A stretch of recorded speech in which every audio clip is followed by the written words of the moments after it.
E mostrar aqui pra vocês o pé de pitomba. Tá carregadinho. Esse pitomba.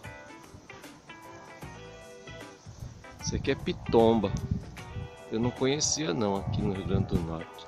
Em São Paulo. Minha mão tá cheia de cal. Você quebra. Tem a semente dentro. Ó, esse aqui põe na boca.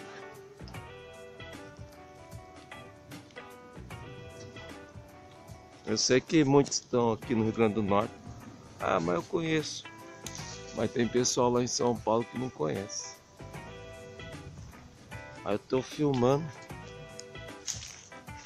para eles terem uma ideia. O pé é grande, ó. Daqui a altura. Vou dar um zoom aqui. Vou fazer muito grande o vídeo não.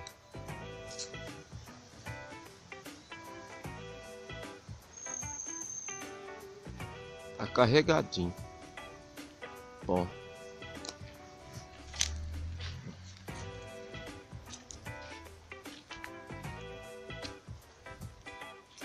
Parece uns cachinhos de uva.